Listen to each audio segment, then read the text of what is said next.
함께 묵상되어 드리고 주의를 시작하겠습니다.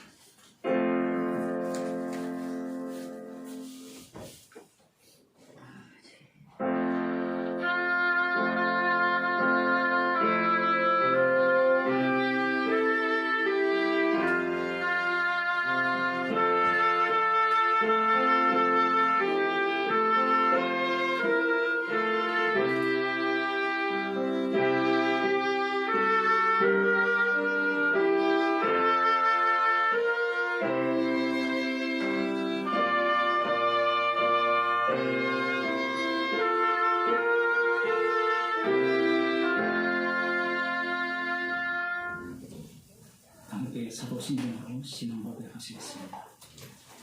전능하사 진리를 하시는 하나님과 저를 위하여 싸웁니다. 그 외아를 주 예수 그리스도를 싸웁니다. 이는 성령으로 인하사 국민과 마리아에 나시고 본디오 빌라도의 고난을 받으사 십자가에 못 박혀 죽으시고 장사에서 하나님의 죽은 자 중에서 다시 살아나시니 하늘에서 전능하신 하나님 위하여 계시다. 저리로서 전자를 신으시는 것이다. 성령을 싸우며 거룩한 공예와 성도가 서로 교통하며 죄를 사해주시며 용서하시는 영원히 세상을 믿사옵나이다. 아멘. 하나님 말씀 잠언서 23장 29절에서 35절 말씀을 함께 보겠습니다.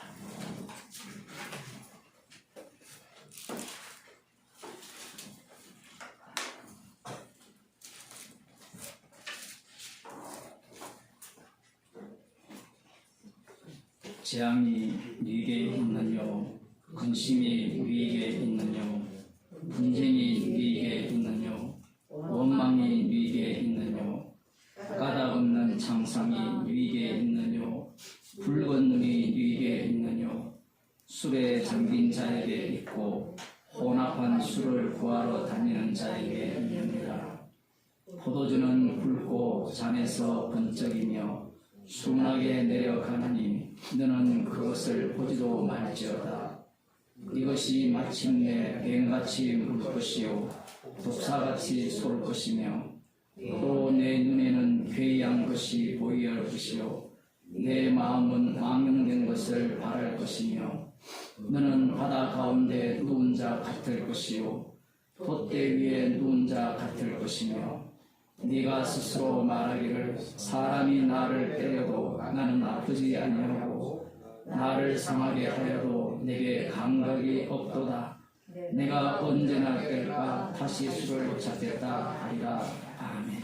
기도하시겠습니다. 나의 쾌락과 즐거움을 찾아 술을 찾아 헤매는 인생들을 주께서 말씀하셨습니다. 나를 즐겁게 하는 것이 무엇인지, 나의 쾌락을 가져다 주는 것이 무엇인지, 그 하나를 얻기 위해서 말씀을 버리는 인생들입니다. 주께서 오늘도 저희들을 긍휼히 여기사 성령에 취하게 하시고 성령을 충만히 받게 해 주옵소서. 예수님 이름으로 기도드리옵나이다. 아멘. 찬송가 412절.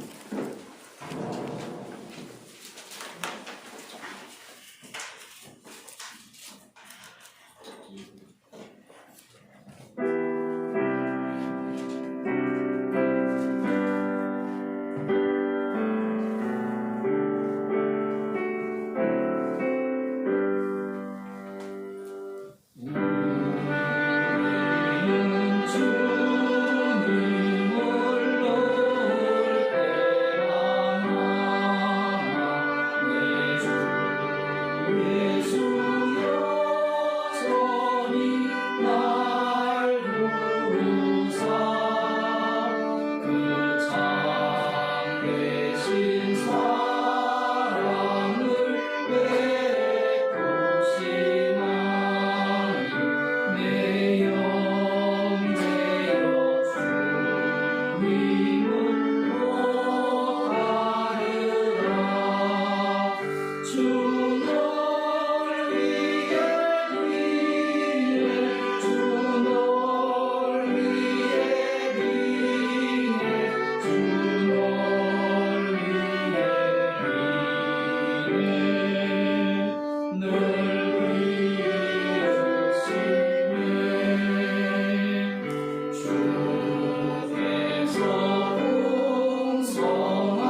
510장 겟세마네 동산.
하나님 말씀 시편 59편 6절에서 13절 말씀을 교독하시겠습니다. 구약성경 844쪽입니다.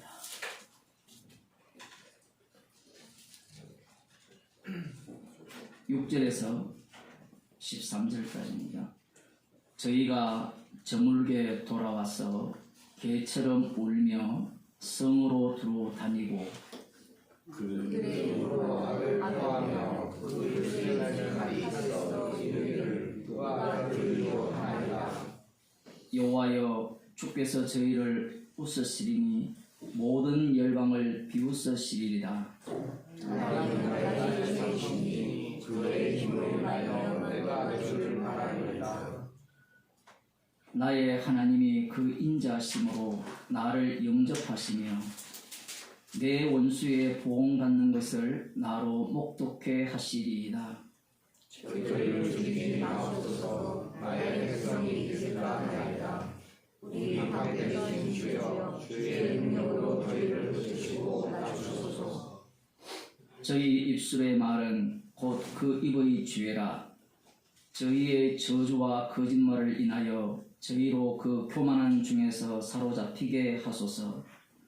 진노하심으로 소멸하시되 어디까지 소멸하사 하나님이 야곱 중에 다스리심을 땅끝까지 알게 하소서. 세라. 아멘. 찬송가 271장입니다.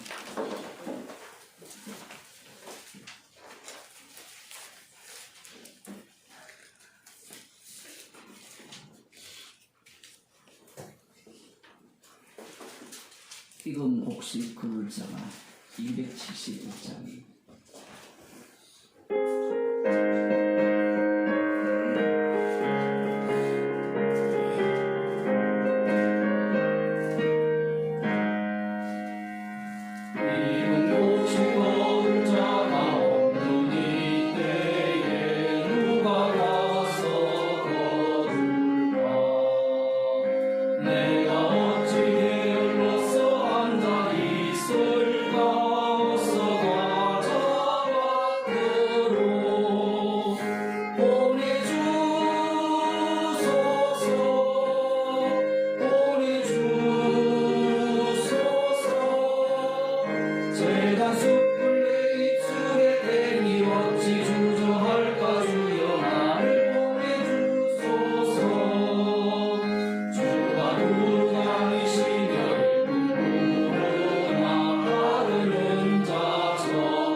명령 내리실 때 능력 받아서 기뻐 거두리로다.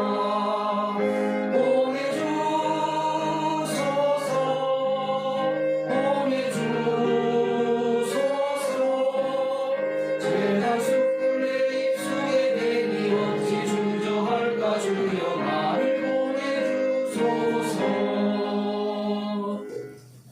이 시간 김태윤 집사님 우리를 대표해서 기도해 주셨습니다.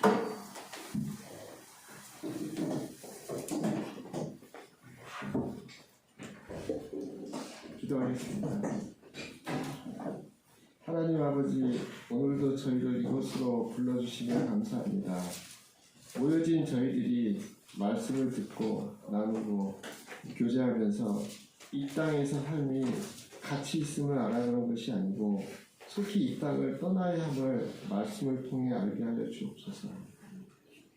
주님 홀로 이루신 일을 저에게 나타나게 하시기에 그저 저희는 감사함으로 받게 하옵소서. 무엇을 하든지 무능한 자여 흉물스러운 자이기에 주님의 궁의를 바라며 은혜 입은 자의 모습이 어떠한 것인지 깨닫게 하여 주시기 바랍니다. 모든 것 예수 그리스도 이름으로 기도합니다. 아멘.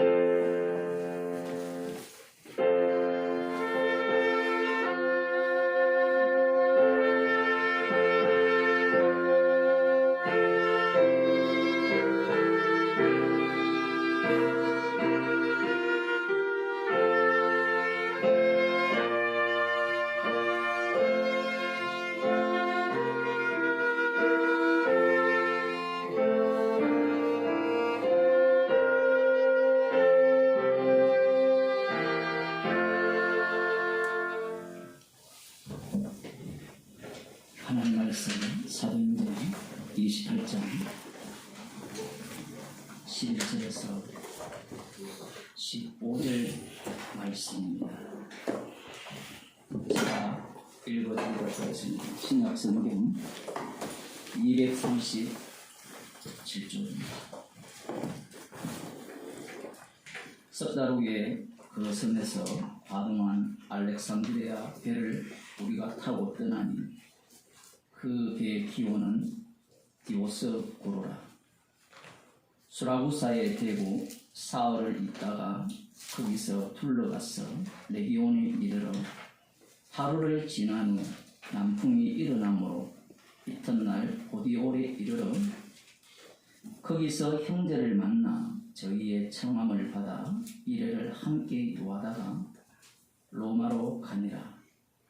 거기 형제들이 우리 소식을 듣고 악비오 저자와 상강까지 맞으러 오니 바울이 저희를 보고 하나님께 사례하고 담대한 마음을 얻으니라. 아멘. 우리는 하나님께서 일을 하실 때 하나님의 일하신 말을 고스란히 온전히 드러내기를 바랍니다. 특히 예수님을 믿는다고 하는 우리들의 입장에서는 더 그러하죠. 주님의 일이라면 불순물이 끼어들면 안 된다고 생각을 해요. 지금 제 이야기를 하는 게 아니라 말씀이 그렇다라는 이야기입니다. 말씀은 우리 인간에게서 나오는 모든 죄악들을 다 끄집어내요.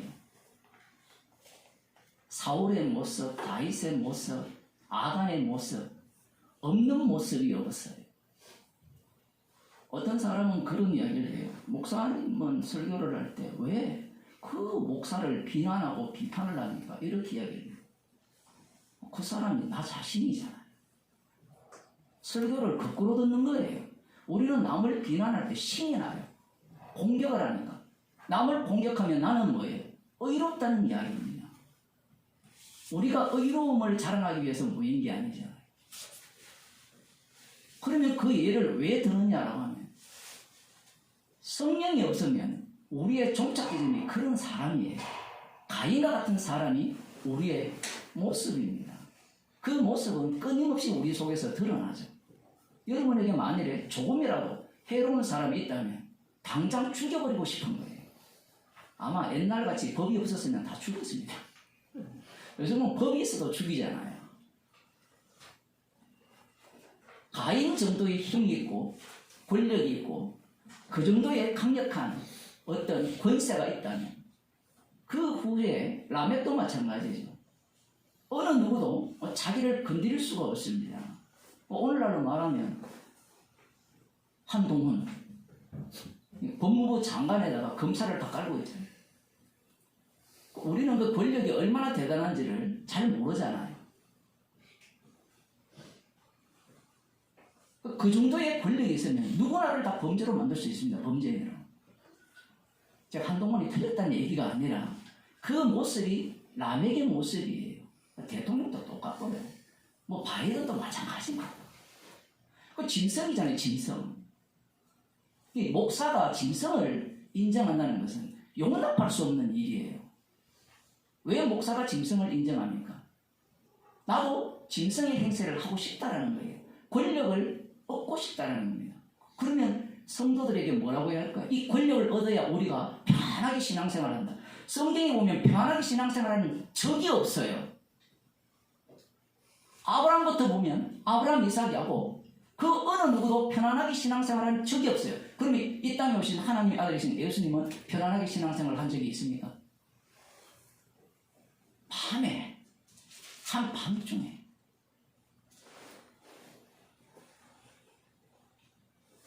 물론 기존 교회가 이 한밤에 기도하는 것을 자기 소원 성취로 기도했기 때문에 문제가 있지만 예수님께서는 오죽하면 한밤중에 기도했겠습니까?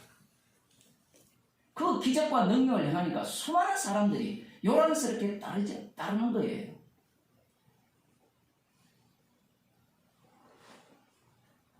평안하게 신앙생활하는 경우는 없어요. 왜 없느냐라고 하면 평안하게 신앙생활을 해버리면 무엇이 날아가는가 하면 십자가가 날아가요. 오늘 본문을 보면 이 몰타 섬에 거의 3개월 정도 있었다 이렇게 이야기를 하거든요. 성경은 되게 불친절해요. 우리 같으면 3개월, 제가 본 지 한 7개월 됐잖아요. 7개월 되니까 이미 다 드러나잖아요. 우리의 본 모습이. 멀리 있을 때는 저 사람은 진짜 훌륭하고 신앙 좋다라고 하는데 가까이 오니까 어떻습니까? 여러분들 다 멀리 있었잖아요. 만나보니까 어때요? 밥 먹는 것도 이미 기분 나빠. 짜고 시고부터 시작해가지고. 그게 없으면 십자가를 전할 수가 없어요. 그런데 인간은 뭘 노리는가 하면요. 자기의 왕됨을 노리죠. 자기 앞으로 질서를 유지하려고 해요. 제가 이렇게 말하면 목사 당신이 그렇게 하지 않습니까? 맞아요. 나타나는 양상은 똑같습니다. 복음이 있느냐 없느냐의 차이겠죠.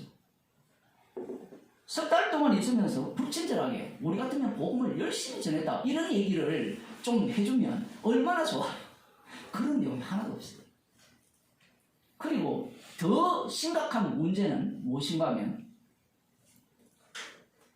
알렉산드리아 배를 우리가 타고 떠나니 똑같은 이 생산지가 거제 조선소 하여튼 그쪽 배예요. 그 배를 타고 이제 로마로 향하는 이 길로 이제 떠나는데 이 누가가 그 배 이름을 기록해 뒀어요. 뭐 흔히 이름을 기록해 둔 것은 파선한 배와 다르기 때문이라 이렇게 이야기를 하는데 물론 그런 의미도 있지만 이 배 이름이 심상치 않습니다. 어떤 배냐? 그 이름 여기에 보면 디오스구로 이렇게 되어 있습니다. 배 이름이 디오스구로. 무슨 말인지 여러분 그 성경 밑에 보면 요즘 성경에는 다 나와 있죠.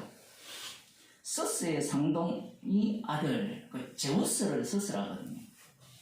제우스와 레다 사이에서 그 신화 이야기는 뭐 복잡하니까 빼고요. 그것까지 알 필요가 없고 거기에서 태어난 이 상둥이 아들인데 우리가 이 얘들은 다 알 거예요. 지금 주무시지 말고 이제 젊은이 그만 주무시고 그 별자리 점 요즘은 뭐 종이신문이 없으니까 종이신문 나올 때는 별자리 신문 엄청난 별자리 점 나왔잖아요. 그죠? 별자리 점 한번 보셨죠? 그지? 봤다 해도 돼요. 옛날 같으면 돌 맞아 죽이죠. 돌로 쳐 죽입니다. 별자리 점 보면. 이 별자리 점에 나오는 12궁 중에 세 번째 별자리예요. 상둥이 자리라고 합니다.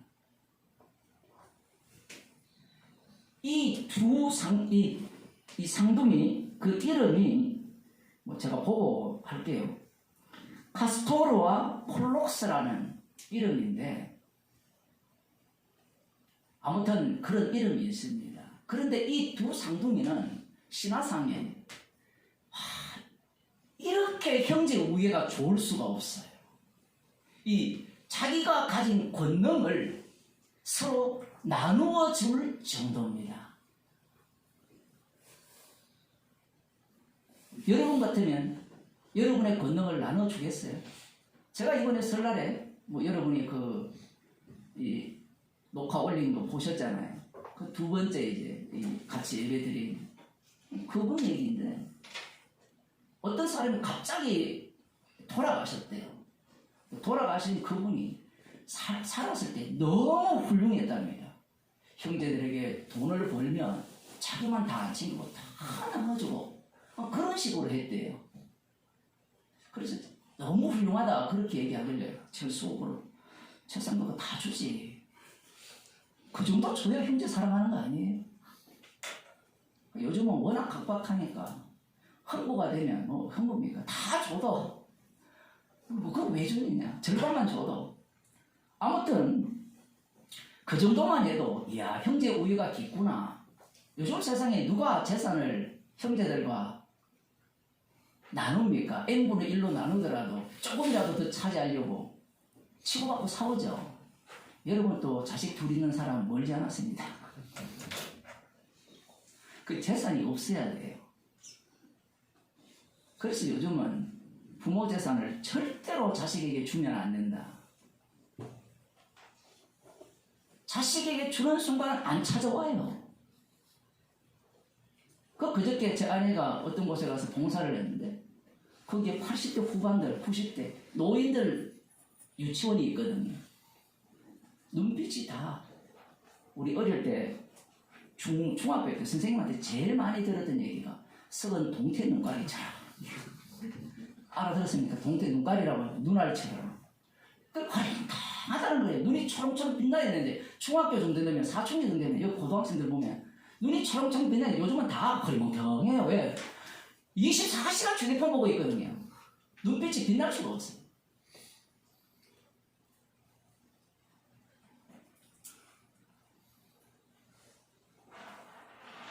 그 재산을 이렇게 나눠주면 형제가 우위에 있다라고 하는데 이 상둥이 이 신화에 나오는 인물들은 정말 우위에 있는 겁니다. 이 얘기를 왜 하느냐라고 하면 이 배 이름이 이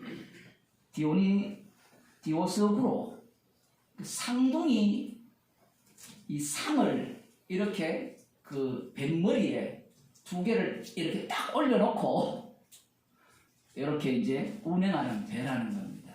그러면 이 배는 이 신들이 장악한 배죠.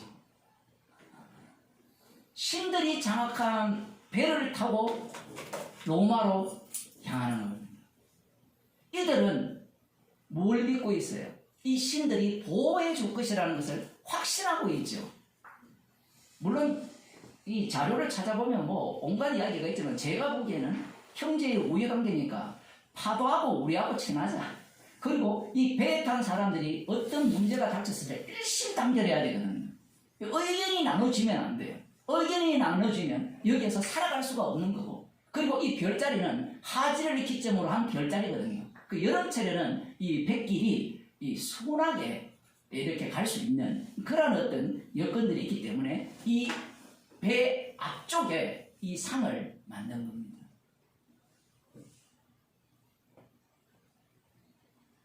부적 같은 거죠. 사도 바울이 지금 주님의 사명을 받아 로마로 향할 때 우리 같으면, 우리가 만일에 하나님이라면, 하나님 주님인데 우리가 만일에 주님이라면 바울을 어떻게 로마로 보내겠어요? 어떻게 보내겠습니까?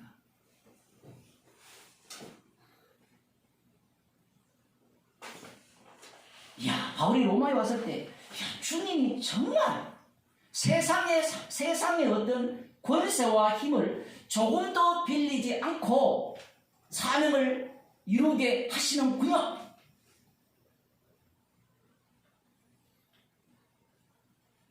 그런 마음이 우리 속에는 이렇게 올라오고요.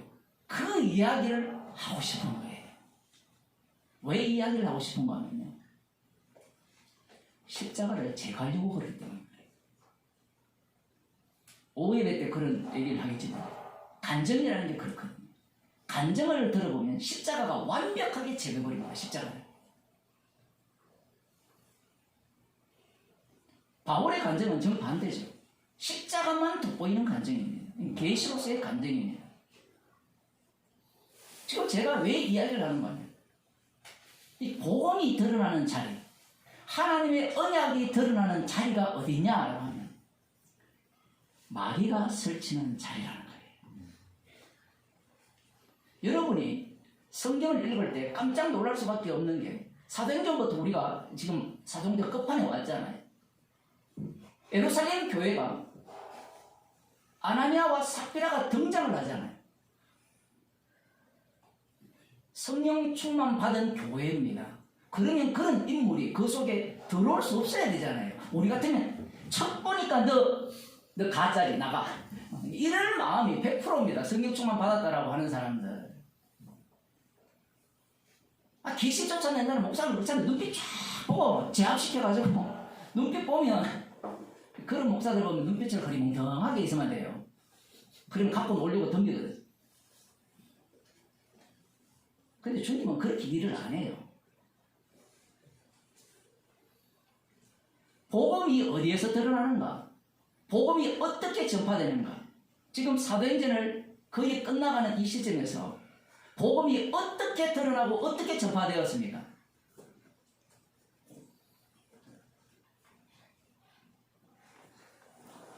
벌써 다 잊어버렸죠. 주님께서 자기의 말씀을 홀로 이루신다. 이거는 기억을 하는데 어떻게 홀로 이루시는가? 성령을 부어줍니다. 시작은 주님이 먼저 합니다. 천지를 하나님이 창조를 하시거든요. 창조를 하시면 하나님께서 그 에덴 동산을 완전히 3중, 4중, 5중으로 이 울타리를 쳐서 화영검을 쳐서 마귀가 못 들어오도록 해야 되잖아요. 그런데 하나님께서는 경계선을 완전히 허물어버렸어요. 마귀가 마음대로 달라가도록 했어요. 이게 왜 중요한가 하면 교회의 모습이 그런 거예요. 교회라니까 복음을 전하니까 마귀가 없다 이렇게 생각하는데 그러면 갈라디아 교회가 왜 그렇게 엉망이 되고 고린도 교회가 왜 그렇게 난리법석을 떱니까? 이 구조가 두 가지 구조거든요. 하나는 이방인 가운데 선택을 합니다. 선택을 하는 가운데 이미 여기서 갈라내죠. 선택한 자들을 통해서 또 갈라내버립니다. 왜 그러냐 할 때는 인간 구원 중심이 아니기 때문에 그래요. 마귀가 개입을 하죠. 자, 마귀가 개입을 하니까 복음이 나와요. 진짜 약속이 나오고 언약이 나와요.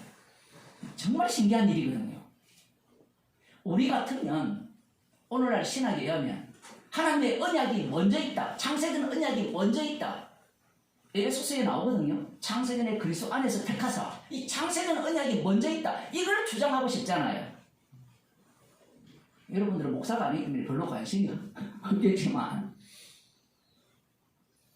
목사들은 이것을 굉장히 중요하게 여기거든요. 그래야만 성경을 일관성있게 푼다라고 생각했기 때문에 그래요.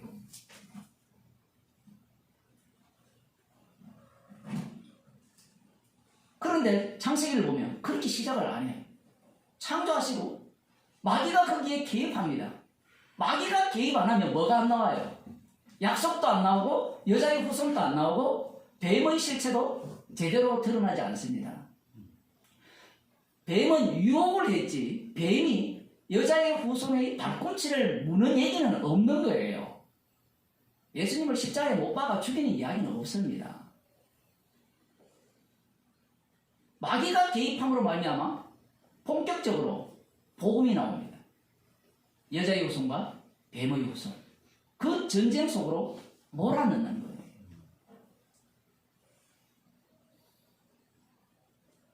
그 이유도 마찬가지입니다.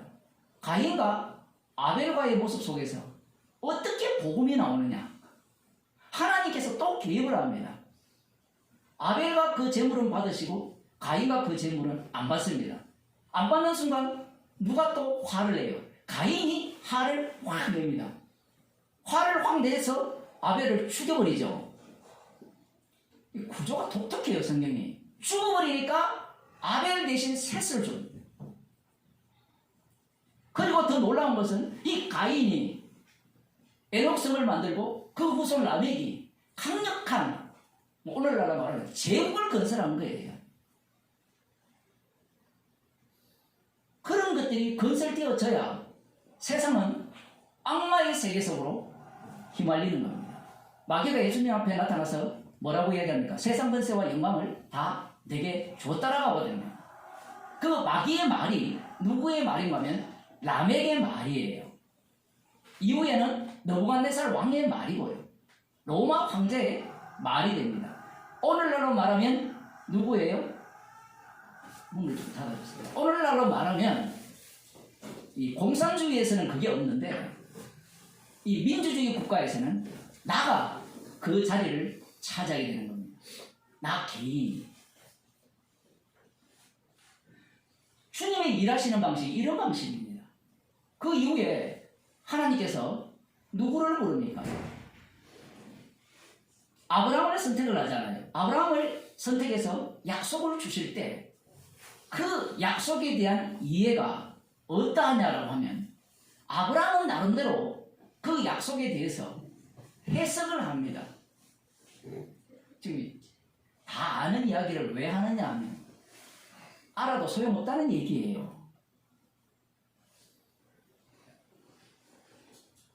약속을 주면 아브라함은 그 약속을 붙들고 행세를 하는데 야곱에게서 그 약속에 대한 해석이 어떠한가가 드러나죠. 그러면 하나님께서 약속을 주시면 야곱은 나름대로 해석을 합니다. 해석을 하면서 누구를 죽입니까? 그 약속을 이루기 위해서.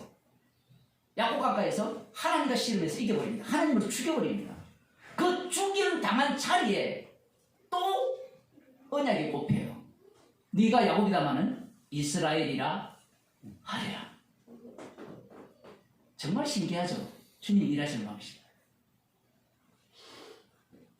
이후도 마찬가지입니다. 요셉을 보게 되면 요셉에게 누가 꿈을 꾸게 합니까? 언약의 꿈을 꾸게 하신 분은 여호와 하나님이죠. 물론 그 땅은 하나님인데 하나님께서 꿈을 꾸게 하니까 요셉이 발설을 해요. 우리는 또 그것 갖고 발설하지 말라는데 발설하게 꿈을 주신 거예요. 그러자 형제들이 거기에 개입을 합니다.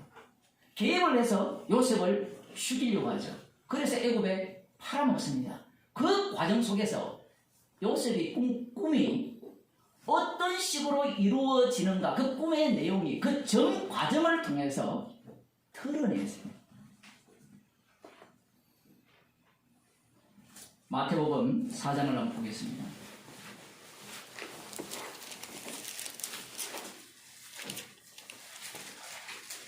예수님께서 세례요한에게 세례를 받으신 이후에 성령이 이제 비둘기같이 예수님 위에 내렸습니다.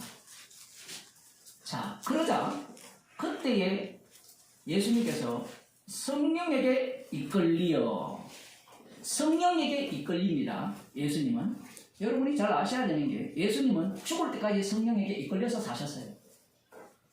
성부천적 성령하니까 물론 예수님이 자원하시는 것도 있지만 그 자원의 내용이 성령의 이끌림이에요. 이게 왜 중요한가 하면 나중에 주님께서 성령을 주시면 성도를 성령께서 이끌어갑니다. 이끌어가면 성도는 예수님과 같은 기도를 해요. 내 뜻대로 마옵시고 아버지 뜻대로 하옵소서. 처음에는 살려달라고 발악을 하죠. 자, 여기에서 성령께서 인도에 가시면 어디로 가겠습니까? 마귀가 없는 곳으로 갈까요? 있는 곳으로 갈까요? 성경 보지 마시고 이미 답이 다 있으니까. 여러분이 성경을 모른다 치면 성령께서 인도하시면 마귀가 있는 곳으로 갈까요? 없는 곳으로 갈까요? 없는 곳으로 갈 거라 생각하거든요.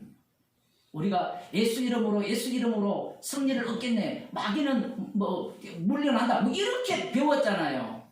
마귀는 안 물러나요. 마귀가 안 물러나야 그 사람이 성도입니다. 이런 얘기는 진짜 어려운 이야기거든요. 왜 어려운가 하면 우리는 답을 갖고 있어요. 답을. 정답을. 무슨 답을? 성령이라는 분이 오시면 마귀가 우리 자리에 있을 여지가 없을 거라 생각해요.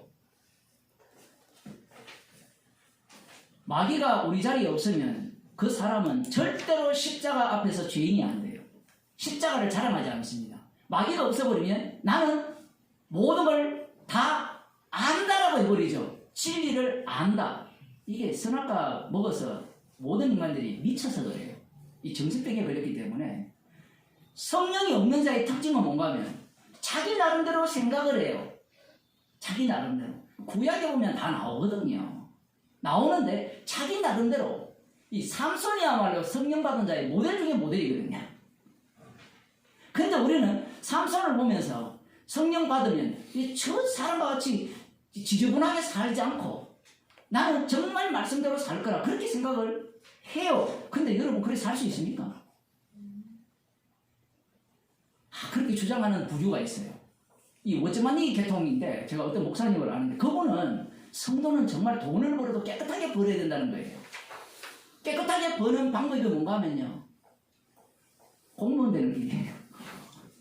근데 공무원으로서 교사로서 그 목사님 부인이 교사인데 교사로서 열심히 일해서 그 돈 버는 것은 정당하다라고 이야기하는 거예요. 제가 그래서 물었어요. 그러면 교사가 수업 준비를 몇 시간 해야 정당한 겁니까? 그리고 애들을 가르칠 때 마음의 그 적정이 있잖아요. 이것은 구체적이지 않잖아요. 추상적이잖아요. 그러면 마음의 태도가 아이들을 사랑하는 마음의 데시벨을 걸어놓고 해야 돼요. 데시벨이 예를 들어 80 정도가 돼야 정성을 다한다면 80 이것도 없는데 그러면 그게 정말 하나님 보시기에 정당한 돈 버는 벌림이고 그 돈을 통해서 자기가 정당하게 쓰는 거냐 제가 물었어요. 들을까요? 안 들을까요? 절대로 안 듣습니다. 왜 안 듣는가 하면 죄인이 되고 싶은 마음이 없어요. 그분이 십자가를 모르는 게 아니에요. 다 알아요. 죄인이 되고 싶은 마음이 없기 때문에 십자가가 어디에서 나오는지 우리를 왜 구원했는지를 모르는 거예요.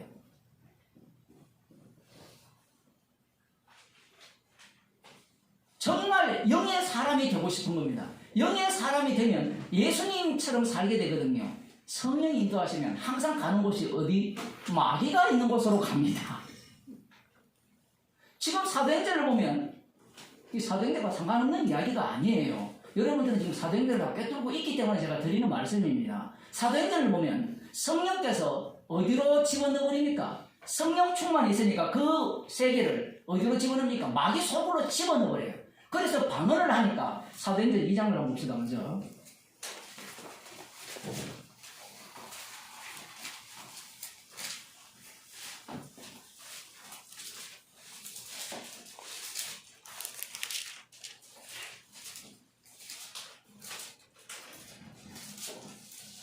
10절부터 보면 고르기아와 밤빌리아와 애국가 및 구레네에 가까운 리비아 여러 지방에 사는 사람들과 로마로부터 온 나그네 곧 유대인과 유대교에 들어온 사람들과 그레데인과 아라비아인들이라 우리가 다 우리의 각 방언으로 하나님의 큰 일을 말함을 듣는도다. 각 방언으로 하나님의 큰 일을 말함을 듣는도다라고 할 때 이 여기에 대해서 긍정과 부정이 나눠져요. 사도행전 끝부분도 서로 갈라지거든요. 그 뒤에 보면 다 놀라며 의욕하여 서로 가로되 이 어찌된 일이냐 하며 또 어떤 이들은 조롱하여 가로되 저희가 새술에 취하였다 하더라. 오늘 잠언서 23장에 술 이야기가 나왔잖아요. 우리 애들이 좋아하는 술. 술 못 먹으면 바보거든요. 그 술이 왜 중요하냐 할 때는 술을 먹어야 내가 좀 실수해도 상대가 용납하거든요. 술을 안 먹으면 말을 못해. 그래서 저는 술 먹는 사람은 얘기를 안 해요. 미칠 소리잖아요. 그런데 이들이 누구를 향해서 미쳤다라고 하는 거면, 조롱하는 거면 성령 받은 자들을 향해서 미쳤다라고 해요.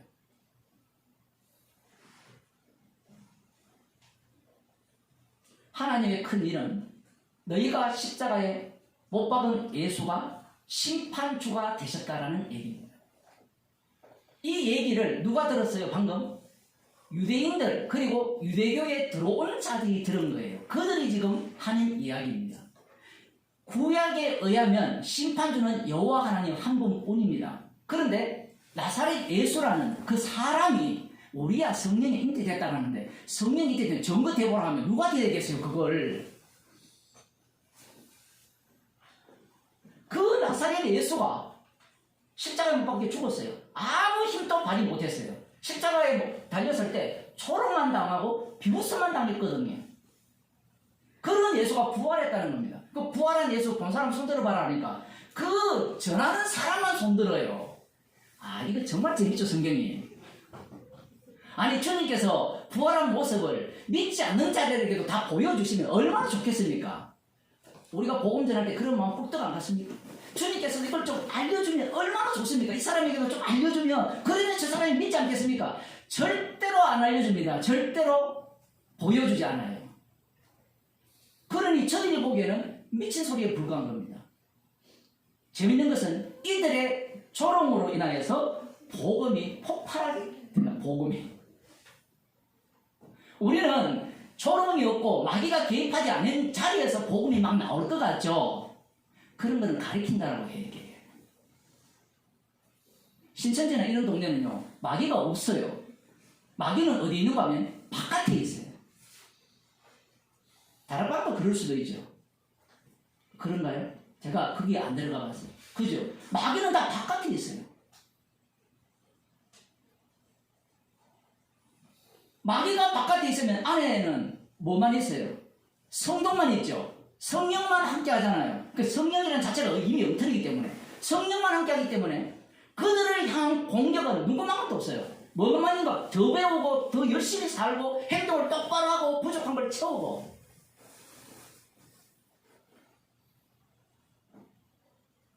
그러면 그 모임은 괜찮은 모임이죠. 다 인정하는 모임이잖아요. 사람이 인정 욕구에 미쳐 있거든요. 들러지 욕망 이론 그 얘기 안 하더라도 이 유대인들을 보세요. 하나님 앞에 인정받기 위해서 파락을 하거든요. 하나님 앞에 인정받기 위해서. 그 인정 욕구를 채워주면 사람들은 그곳이 진리가 전파되는 곳이라 생각을 합니다. 아마 여러분들도 그런 생각을 했을 거예요. 저 목사님이 복음을 전한다고 했으니까 처음에 들을 때 복음이었잖아요. 들을 때는 신이 나죠. 왜냐하면 누구를 공격합니까? 사실은 자기를 다 공격했는데 타인을 공격하거든요. 잘못된 거예요. 자기는 반성만 하면 돼요. 복음은 반성하는 게 아니라 나를 완전히 무너뜨려 버립니다. 진멸시켜요. 그런데 타인을 공격하니까 신이 나니까 그 다음 들어오죠. 이게 신천지가 하는 수법이에요. 기존 교회를 다 비판하거든요. 사꾼이 누구냐? 거짓 선지자가 누구냐? 이리에 칼을 쓴 양이 누구냐? 목사라는데, 목사 여기 있잖아요. 제가 이리에 양을 쓴 양의 칼을 쓴 일이라고요. 그러면 아멘 하면 되는데요. 맞잖아요. 나는 복음 전하는 게 아니잖아요. 주님이 복음을 전하시는 거니까. 근데 그들은 그렇게 공격함으로 말미암아 우리 교회 목사님은 진짜 선한 목자다. 그래서 선한 목자 교회가 나온 거잖아요. 물론 그 교회에서 선한 목자 교회라고 하면 선한 목자는 내가 아니요, 십자가이신 주님이 친히 십자가의 능력으로 여러분을 십자가의 증인 되게 하기 위해서 인도하십니다. 그런 설교가 나오면 뭐 참 좋죠. 뭐 이런 문제가 아니죠. 그러한 집단들을 만들어내는 겁니다. 만들어내면 그 집단들은 오롯이 순수한 집단이 되죠. 순수한 교회. 이것보다 웃기는 게 없어요. 순수한 교회가 어디 있어요? 교회는 십자가만 증거하는 교회인데 주의 이름을 증거하기 위해서 모였잖아요. 주의 이름이 어디에서 드러났습니까? 십자가에서 드러났죠. 그러면 십자가가 전파된다는 것은 교회 자체가 날마다 망해야 되고, 아까 우리 찬송할 때 주께서 늘 빌지 아니하면 안 돼요. 주께서 24시간 365일 빈다는 것은 네가 비는 것은 백날 빌어도 안 된다는 겁니다. 또 이렇게 하면 내 빌어도 안 되니까 왜 비니? 이런 교만. 은혜를 몰라요. 안 빈다는 것은 내가 그만큼 잘났다는 이야기예요. 나는 죄 안 짓겠다는 이야기거든요. 그래놓고 맨날 돈 좀 더 벌었으면 좋겠다. 우리 자식이 잘 컸으면 좋겠다. 맨날 기도하고 앉았어요. 맞죠? 그죠? 주님께 무릎을 꿇고 기도는 안 하는데, 걸어 다니면서, 차 타고 다니면서 우리 딸이 이제 박사학위 받아야 되고, 미국 하버드 가야 되고, 갈 것도 같은데. 아무튼, 그렇게 되는데, 그런 마음이 계속해서 나오잖아요. 그런데 좀 더럽고 배웠다 치면, 나는 그런 사람이 아니오라고 하면서 맞는 행동을 하려고 해요. 맞는 행동을.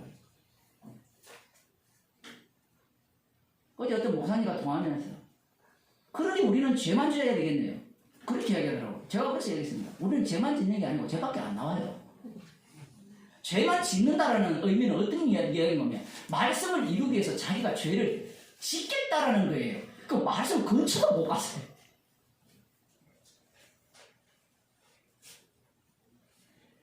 그러한 집단들은 우리는 의롭고 우리는 괜찮고, 그러니 그 교회에서 십자가는 욕이요. 간식.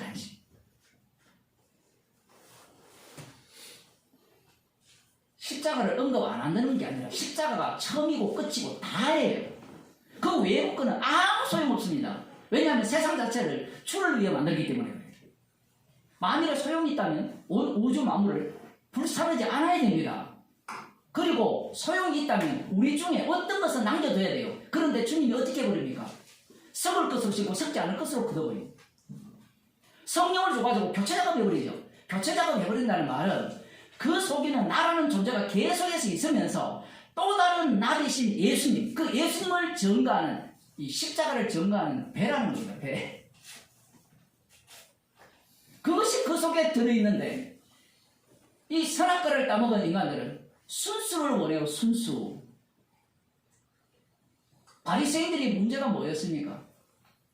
말씀대로 살아가니까 너무나 순수하죠. 너무나 순수하니까 누구를 죽입니까?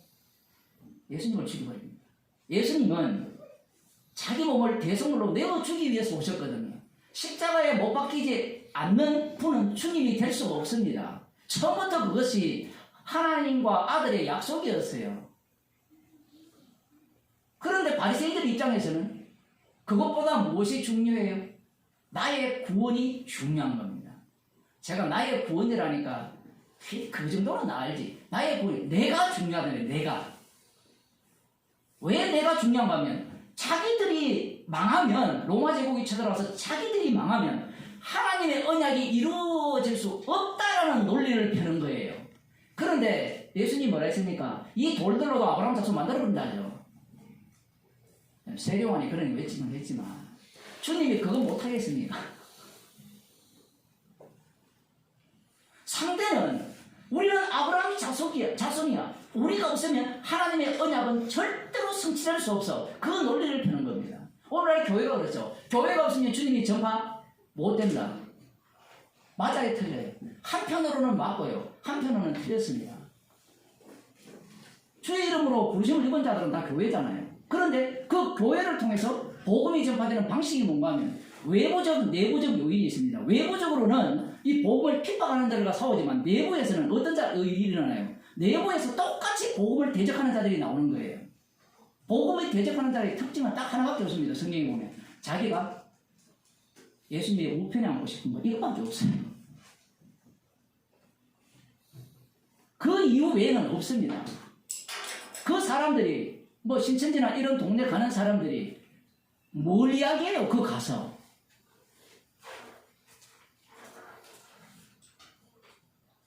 예전에 한 20몇 년 전에 제가 중국에 있을 때 상해에서 다락방 했던 좀 고급 간부가 뭐 우연히 저희 집에 들어왔어요. 누구 소개를 통해서. 복음을 이야기하는 거 비슷해요.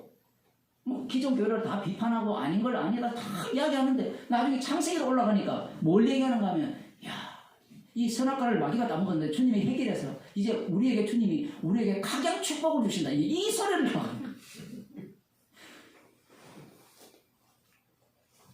고기 전까지 가기 전까지는요 똑같아요. 거의 제가 똑같다는 말을 표현하면 또 오해를 할 수 있는데 거의 비슷해요. 신천지도 비슷해요. 신천지도 밑에 성경을 해석에 들어가면요 거의 비슷합니다. 제가 이야기했잖아요. 편지 2번이나 왔다고요. 이 신천지에 와보시라고 한수 배우라고. 제가 댓글 달리니까 댓글이 안 돼요. 하여튼 그런 방법도 있는 모양이에요. 그 사람들은 전문가들이 또 있거든요. 밑에 정보원들이 있어서 웬만한 사이트 그런 데 다 들어가서 설교를 다 분석해요. 그래서 정보를 다 뽑아냅니다. 왜 뽑아내는가 하면 옳은 걸 가르치면 사람들에게 먹히거든요. 복음은 옳은 걸 가르치는 게 아니에요. 바리새인이 예수님을 죽였다는 사실을 꼭 여러분 명심해야 됩니다. 옳은 걸 가르치고 그러면 사람들이 야 여기는 진짜 말씀의 깊이가 있네. 그래서 죄인 중에 개수야. 네가 바로 바리새인이고 네가 예수님을 살해한 자야 라고 얘기하면 내가 왜 살해했는데? 나는 이미 용서받았는데.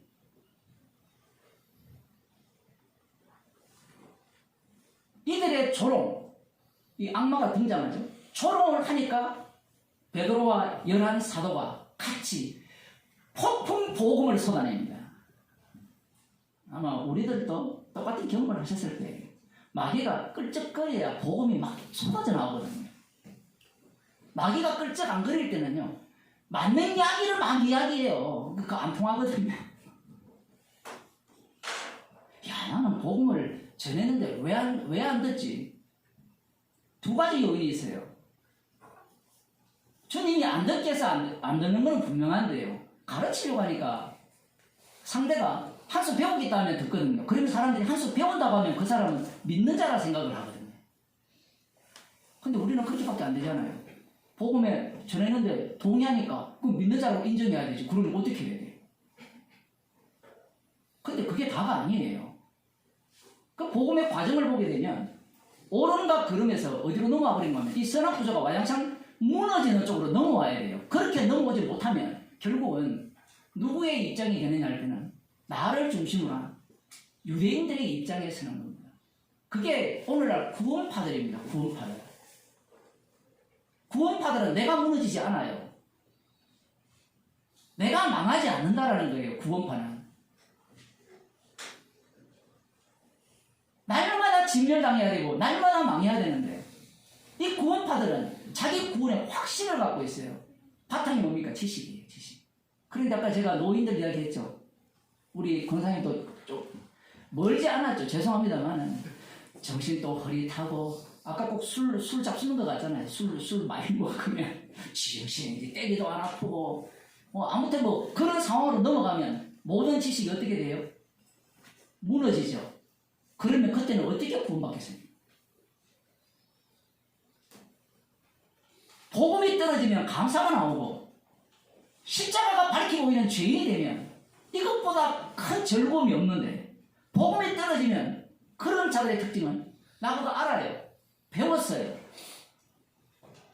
제가 좀 민수기를 하잖아요. 배우고 듣고 아는 게 아무 소용없어요. 눈앞에서 불살라 죽임을 당해도요 이 좋을 애들이라니까. 애들만 그런 게 우리가 그런 거예요. 우리가 왜 그러냐 할 때는 주께서 인도하는 곳이요 하나님을 원망하는 자리이기 때문에 그래요. 거기에서 못 벗어납니다. 이번에 들었는데 교회를 가니까 얼마나 힘든 일이 많은지 물론 자기 말로는 복음을 몰랐을 때 그랬는데 그 복음을 알면 힘든 일이 없나요?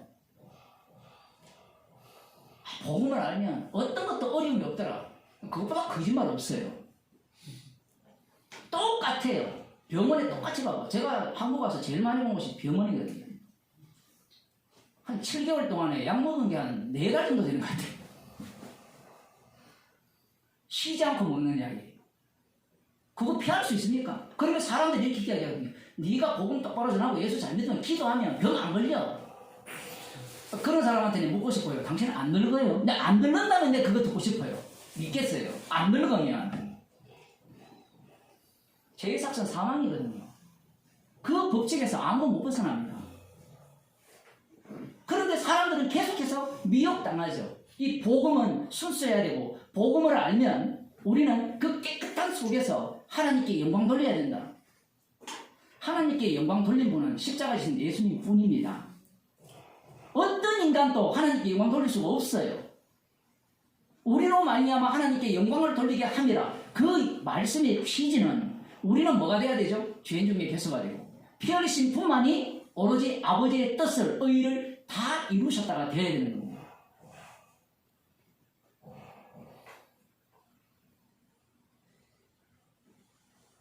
이런 이야기를 신천지한테 하면 뭐라는지 아세요? 그거 다 안다 얘기예요. 그 정도로 고수입니다, 여러분. 다락방도 마찬가지고요. 그들과 안 만나봐서 그렇잖아요. 한번 만나보세요. 그거 다 안다는 거예요. 그러면 그 안다는 이야기가 누구 이야기입니까? 여기 앉아있는 우리들 이야기 아니에요? 머릿속에 들어오면 배우면 다 안다는 거예요. 그리고 그 동네의 특징이 뭐예요? 오래될수록 노숙한다. 노숙. 농숙이죠, 농숙. 아주 농도가 짙어지는 복음을 제대로 하는. 근데 성경은 전부 반대예요. 먼저 된 자가 나중에 돼요. 이 말씀의 원리가 계속해서 우리에게 작동하는 거예요. 이게 작동하지 않으면 어떤 문제가 발생하는가 하면 십자가를 날리는 곳으로 가는 겁니다. 지금 사도행전 2장에 보면 이들이 초롱을 하니까 복음을 전하거든요. 이러한 내용들이 끊임없이 나와요. 아나니아와 삽비라가 튀어나와야 이 복음의 세계가 주님이 피로 세우신 교회가 어떤 식으로 돌아가는가가 드러나는 겁니다. 더 놀라운 것은 이 자기 자신들이 자원해서 움직이는 경우는 이건 없어요. 물론 성경에 있긴 있는데 성령께서 인도하셔서 움직이는데 재밌는 것은 성령께서 인도하시는 그 자리는 항상 마귀가 먼저 선제 공격을 해요. 스데반 집사를 핍박하잖아요. 그 마귀가 선제 공격을 딱 하니까 주님께서 어떤 일을 펼쳐버립니까? 마귀에 의해서 각양 다 흩어버리죠. 지금 로마가 이제 도착하는데 로마에까지 복음을 전파도록 만들어버립니다. 주님의 말씀은 누구에 의해서 전파되는 겁니까? 마귀에 의해서 이동을 하는 거예요. 마귀가 없으면 복음이 전파가 될 수가 없습니다. 마귀가 없으면 어떤 문제가 발생하는가 하면 제가 주의 이름으로 선지자 노릇했고 귀신을 쫓아냈고 많은 권능을 행했습니다. 이 소리하고 있는 거예요. 그럼 주님이 뭐라 합니까? 나는 너희를 도무지 알지 못한다는 거예요. 사도 바울이 마귀와 동행하잖아요. 사단의 가시라잖아요. 사단의 가시. 사단이 동행을 해요. 동행하지 않으면 자기 부인에 나올 수가 없습니다. 예수님께서 성령에 이끌려 인도함 받는 곳이 어딘가 하면 마귀에게 시험을 받으러 광야로 갔어요. 마귀에게. 이후에 시험 끝나고 예수님은 어디로 갑니까? 역시 마귀에게 들어가죠. 마귀가 어디 있습니까? 사람들 다 마귀 새끼잖아요. 그 속으로 가시니까 사람들이 반응을 하잖아요. 반응을. 그들의 반응이 나와야 복음의 의미가 밝혀지고 궁극적으로는 예수님께서 누구에 의해서 살해당합니까? 본디오 빌라도와 헤롯 그리고 온 유대인들 그들에 의해서 살해를 당하는 겁니다. 그 머릿속은 우리는 그게 주님의 뜻이지 않습니까? 그 뜻이라는 것이 이 땅에 어떻게 구체적으로 실현되느냐를 보게 되면 성령께서는 철저하게 마귀를 자극합니다. 마귀를 자극해가지고 발악을 하도록 만들어요. 에덴 동산도 마찬가지죠. 마귀가 들어오도록 아예 하나님께서 판을 깔아버립니다. 깔아야만 복음의 빛이 비로소 드러나게 되어 있어요. 마찬가지입니다. 사복음서도 마찬가지예요. 제자들이 마귀의 본 모습을 막 드러내야 됩니다. 예수님의 모습을 보고 주는 그리스도시요 살아계신 하나님의 아들이십니다. 얼마나 고견고익입니까? 오늘날로 말하면 십자가 보고만 안다는 이야기예요. 그런데 예수님이 십자가 진다 하니까 뭐라 얘기합니까? 그런 일은 당신에게 미치면 절대로 안 된다라고 목숨 걸고 말리는 거예요. 그게 왜 그런가 하면 지식 때문이에요. 지식. 3년 동안 가르침이 아무 소용없다라는 게 이 제자들을 통해서 보여준 거예요. 이거 안 믿으시네요. 40년 강야 생활을 가르쳤어요. 가르쳐도 돼야 안 돼요. 아간이 등장했다는 것은 40년 동안 가르쳐도 안 된다는 이야기입니다. 그러면 된다 안 된다 이게 지금 성경의 핵심이 아니잖아요. 여호와의 이름을 정하게 한 이스라엘, 언약을 정하게 한 이스라엘이기 때문에 된다 안 된다 이런 소리 하지 말라 이야기입니다. 아예. 그런데 사람들은 40년 정도 배우면, 여러분 복음을 40년 정도 들었다 생각해 보세요. 제가 한 30년 들었거든요. 그럼 이게 깁니까 안 깁니까? 30년 넘게 들었네. 20살 때 들었다 치면 한 33년? 이 정도 이제 한 살 이제 까야 되니까 또. 그러면 많이 들었어요? 오래 들었어요? 이게 소용이 있어요? 없어요? 그런데 인간들은 오래 들었고 오래 복음 전했고 오래 알았기 때문에 그것이 마치 신앙의 깊이를 더할 거라고 생각을 하죠. 근데 주님께서 환경을 몰아가면요, 그 자체가 아무 소용없습니다. 원상태 정도가 아니고요, 더 후진해요. 더 후진. 죄 중에 개수로 드러나는 거예요. 드러날 때 비로소 이 십자가의 사랑이 꽃을 피우는 겁니다. 죄인이 되지 않으면 용서하신 그 은혜가 감사가 안 돼요. 이미 구원받았는데 왜 감사합니까? 분명히 사도 바울이 기도를 했잖아요. 하나님의 그 그리스도의 사랑의 깊이와 넓이와 높이와 길이를 알아가기를 바란다. 그 사람들은 이 본문을 높이 올라간다 생각해요. 이건 반대거든요. 반대 이야기. 창세기부터 예를 들어 예수님을 만났으면 예수님부터 말라기를 통해서 창세기까지 올라가면 이 죄의 깊이가 어느 정도까지 깊은가를 알아가게 되는데, 우리들은 거꾸로 야 성경을 더 깊이 알아갔으니까 창세기부터 말라기까지 다 뗐으니까 이제 나는 제대로 알았다. 그게 마귀가 노리는 바입니다. 선악을 아는 지식, 선악을 아는 지식은 선이 뭐예요? 참된 복음. 그 복음을 지식을 소유함으로 말미암아 자기를 하나님 자리에 올리는 겁니다. 이런 사람은 십자가 앞에서 감사가 안 나와요. 불만 불평만 나오죠. 이런 사람들을 먹잇감으로 노리는 데가 있죠. 이 신천지 대표적인. 한편이 될 수 있어요. 한편이. 왜 그곳에 교수들이나 교사들이 그렇게 많이 가느냐, 젊은 애들이 왜 그렇게 많이 가느냐, 비판적으로 이야기를 하거든요. 비판하면서 니도 지옥 가야 돼 이렇게 나오면요, 그곳에 안 가요. 너는 선택받았으라고 얘기를 하는 겁니다. 그러니까 신이 나는 거예요. 그러면서 엉터리 비판하는 거, 남 욕하는 거. 교사들이 좀 꼰대인데 보수라 그러잖아요. 보수 중에 보수인데 왜 그렇게 가느냐 할 때는 나름대로 배운 지식책이잖아. 교수들도 마찬가지고. 그런 사람들이 왜 그런 것을 하겠어요? 뭐 검사라고 다르겠습니까? 검사가 더 잘 넘어가겠죠, 신천지에. 왜냐, 맨날 남 지적질만 하니까. 그건 자기만 의로우니까. 신천지 같은 세상이 없는 거예요. 아마 아니긴 몰라도 그곳에서 검사가 꽤 있을 겁니다. 그런 얘기가 다 흘러나왔잖아요. 뭐 검사만 있겠어요. 판사도 있고요. 다 들어가 있는 겁니다. 조만간 정치 세력이 되겠죠. 누구랑 합쳐가지고. 원래 이렇게 유니트거든요. 그 윗대가리는 다 한 몸이기 때문에 그 사람들의 관심은 복음이 아니에요. 돈과 권력입니다. 이 두 가지밖에 없어요. 예수님이 왜 돈을 사랑하면 일만하게 꼴이냐고 말씀하신 이유를 모르는 거예요. 돈을 사랑하게 되면 그 돈과 관련된 것은 권력이기 때문에 그 권력의 맛을 보는 순간, 돈의 맛을 보는 순간 거기에서 사람은 못 빠져나가요. 이 목사들도 마찬가지죠. 개척교회를 한다 치면 교인들이 처음 모일 때는 권력의 맛을 모릅니다. 그런데 시간이 지나면 사람들이 막 따르고 이렇게 하니까 권력의 맛을 아는 거예요. 그러면서 돈 맛을 아는 겁니다. 그러면서 복음이 슬슬 바뀌기 시작하는 거예요. 어떻게 바뀌는지 아세요? 인정해 주는 거예요. 인정. 이미 여기 온 분들은 복음을 다 알잖아요. 복음을 다 하니까 여러분을 인정해 주면요, 그 다음부터는 그 사람은 탕탕대로입니다. 부딪힐 데 없어요.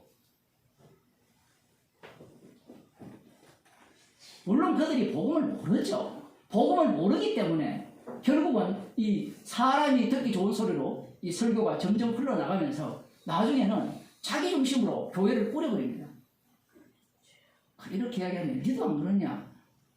제가 말씀드렸죠. 똑같아요. 모든 인간은 나타나는 현상은.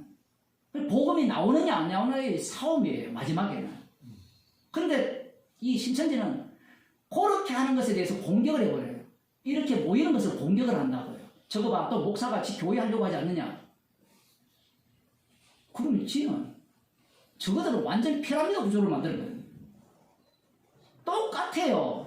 여러분들도 마찬가지입니다. 여러분들도 자기 마음에 드는 사람이 있으면 한 편이 되고요. 그게 여러분이 만든 집단이에요. 자기가 교주고 한 사람이 뭐가 돼요? 교인이 되는 겁니다. 이 구조는요, 여기 있는 한 못 벗어납니다. 그러면 그 속에서 그것을 무너뜨리는 십자가의 복음이 나와야 되죠. 그게 안 나오는 겁니다. 그게 안 나오니까 어디로 흘러가요? 교회다운 교회로 가죠. 교회다운 교회가 어디 있어요? 성경이 있잖아요. 사도 바울이 서신서를 통해서 완전히 핵폭탄을 날리는 게 그게 교회다운 교회예요. 요한계시록에 보면 핵폭탄을 날리잖아요. 요것만 바꾸면 돼. 여러분, 말씀이라는 것이 그렇게 간단한 문제가 아니에요. 그들이 절대로 바꿀 수 없는 부분을 찌릅니다. 예를 들어 성경에 보면 서로 사랑하라 하죠. 그 말씀이 왜 있겠어요? 왜 있겠습니까? 서로 용납하라가 왜 있겠어요? 그 서로 사랑하라, 서로 용납하라. 이스라엘 백성들이 무릎 넣은 곳으로 인도하는 식으로 우리를 딱 인도하면 용납 절대로 못해요. 사랑 절대로 못해요. 그러면 그 말씀이 작동하면 나는 지옥 가고 마땅합니다. 불쌍히 없어서 이것밖에 안 나와요.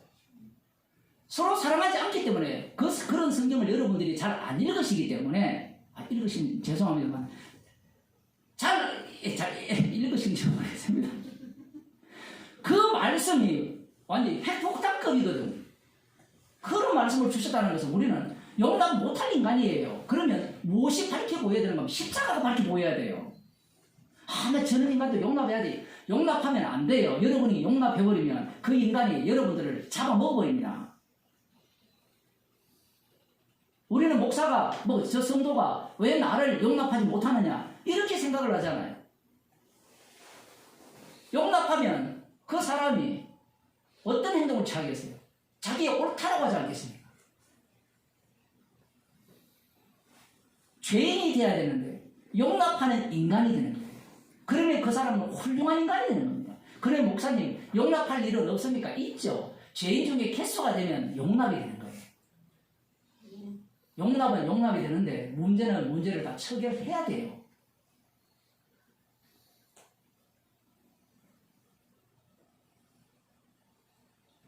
마귀를 통해서 주님은 이 복음의 이 전파를 더 역동적으로 만드시는 거예요.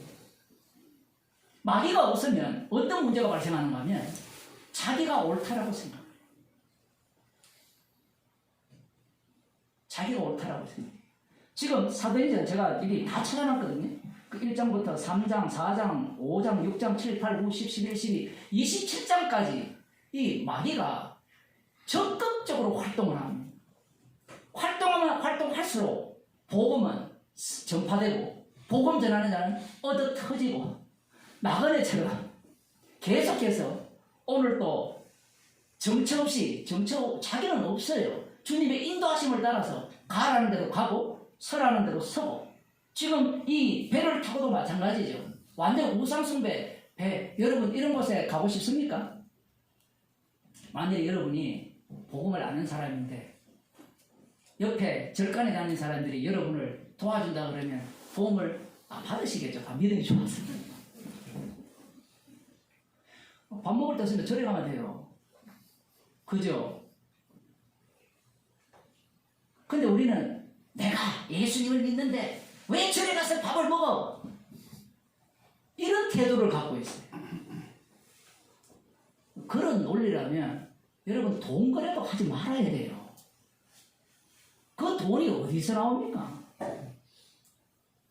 여러분이 다 은행에 돈 한 10만 원은 다 넣어놓으셨잖아요. 그 이자 한 달에 한 1원은 붙잖아요. 그 1원이 어디로 나옵니까? 남을 덩쳐서 내놓는 돈이잖아요. 처음 알았습니까? 이자라는 게 그런 거거든요. 남을 반 죽여가지고 나한테 이익을 주는 게 이자예요. 장사도 마찬가지죠. 남을 덩치지 않으면 이익이 남을 수가 없습니다. 원가대로 팔아버리면 어떻게 내가 돈을 법니까? 그런데 그런 세상 속에 살고 있으면서 나름대로 깨끗한 어쨌든 하나님이 기뻐하시는 삶을 살아야 된다. 이런 생각 자체가 가장 악마적이에요. 우리는 로마로 갈 때 사도 바울이 정말 주께서 차라리 이 배 말고 우상으로 완전 뒤덮였잖아요. 우상이 보호하사 우리가 로마에 도착했네. 이렇게 말할 인간들이거든요. 지금 이쪽에 있는 사람들. 그렇다고 해서 백부장이나 이 군사들 아니면 선장이나 선원들이 야 정말 십자가이신 예수님이 주님입니다. 이런 얘기 할 것 같죠? 그런 얘기 안 합니다. 지금 이 시대가 어떤 시대가 있습니까? 그 유명한 네로왕제 시대 아닙니까? 아직은 핍박이 시작됐는지 안 됐는지 그거 정확하게 몰라요. 어쨌든 간에 핍박이 시작 안 됐으니까 사도 바울이 이 자유롭게 이 가택에 연금 당하고 있다 이렇게 볼 수 있는데 어쨌든 그런 시대거든요. 그러면 그들이 다 설득해서 십자가신 주님이 우리를 구원했으니까 이 뱃머리에 있는 이 우상을 뜯어버립시다. 사도 바울이 먼저 나서서 얘기해야 하는데 여러분 왜 이걸 섬깁니까? 주님이 우리를 복음을 위해서 우리를 로마까지 인도하실 건데 아테네에서는 그렇게 설교를 했잖아요. 그럼 여기서는 왜 안 합니까? 주님이 시키기 때문에 그래요. 그리고 중요한 것은 복음이라는 것은 우리가 예상하는 대로 주의 일이기 때문에 주님이 혹시 이 흙탕물이 없이 똥물 없이 그걸 안 덮어 쓰고 복음을 전파한다. 이거 있을 수가 없어요. 죄가 더한 곳에 은혜가 넘치거든요. 그 죄가 더해야 죄의 모습들이 계속해서 쏟아져 나와야 이 복음이라는 것이 제대로 드러나고 전파가 되고 전파되는 가운데 복음 전파자는 계속해서 코너로 내몰리게 됩니다. 그 코너로 내몰린 게 지금 로마로 가는 거예요. 주님께서 바울에게 나타나서 네가 로마에서 복음을 전하여 하리라 그러면 이거 가장 빠른 비행기를 태워서 로마로 보내서 복음을 전하든지 요나 때처럼 아니 큰 물고기 하나 준비 못 하겠습니까? 우린 좀 상상력이 약해요. 요나는 구약이니까 물고기 준비했고 신약은 물고기 준비를 못할 거다. 과연 그래요? 예수님께서 세금을 낼 때 물고기 2마리 잡아가지고 낚시해가지고 물고기 1마리 잡아가 낚시해서 거기에서 세금을 냈잖아요. 그거 못하시겠습니까? 그런데 왜 그러한 어떤 일들을 안 벌리시느냐 얘기예요. 오히려 기적들은 복음으로 돌아오는데 오히려 뭐가 됩니까? 막아버리는 일이 되죠. 그 악마들의 생각은 기적을 행하면 예수님을 믿겠다는 게 논리거든요. 여러분의 온갖 문제들이 다 있잖아요. 그럼 기도하면 해결해주면 주님이 함께 계신다. 이런 생각을 하는 자체가 악마적이라는 얘기입니다.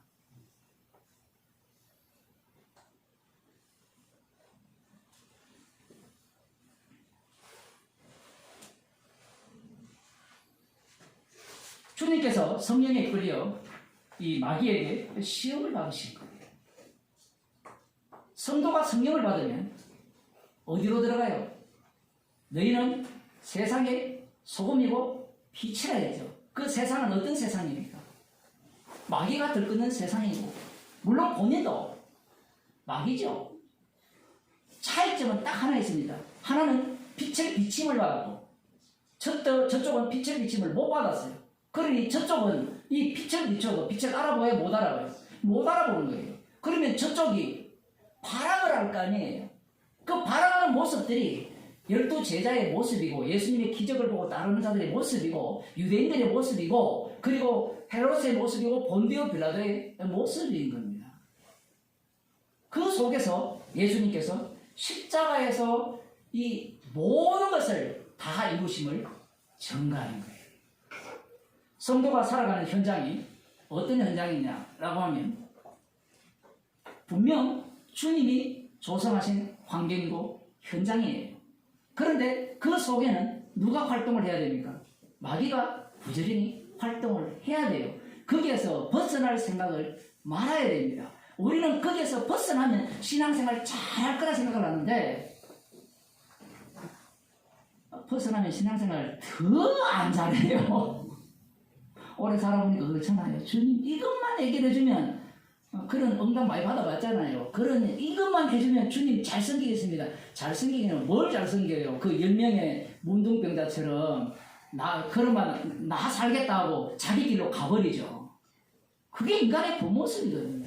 그러니 주님께서 우리를 이 풍랑 속으로 집어넣는 것에 대해서 감사해야 돼요.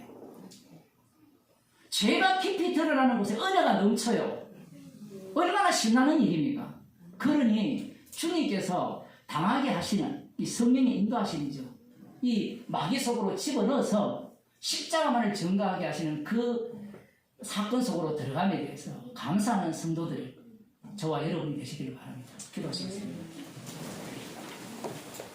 하나님 아버지, 우리는 오롯이 주님만을 섬기기를 원하고 깨끗하게 주님만을 섬기기를 원하는데 이것이 악마의 생각이었습니다. 십자가의 피를 증거하고 자랑케 하기 위해서 저희를 부르셨기에 십자가의 피 외에는 자랑할 것이 없는 현장과 상황 속으로 저희들을 내모심을 감사드립니다. 십자가의 사랑의 깊이를 알아가게 하시고 용서하신 그 은혜를 감사하는 주의 백성이 되게 하여 주옵소서. 우리가 자랑할 것은 십자가뿐임을 주께서 날마다 현장 속에서 드러내기 위해서 우리를 각양 상황 속으로 몰아가심을, 마귀 속으로 몰아가심을 감사하는 주의 백성이 되게 하여 주옵소서. 주 예수 그리스도의 은혜와 하나님 아버지의 크신 사랑과 성령의 교통하심이 성령께서 인도하시는 대로 주의 피 보험만을 쏟아내게 하시기 위해서 인도하시는 그 길을 기쁨으로 걸어가기를 소원하는 주의 백성에게 축원하옵나이다. 아멘.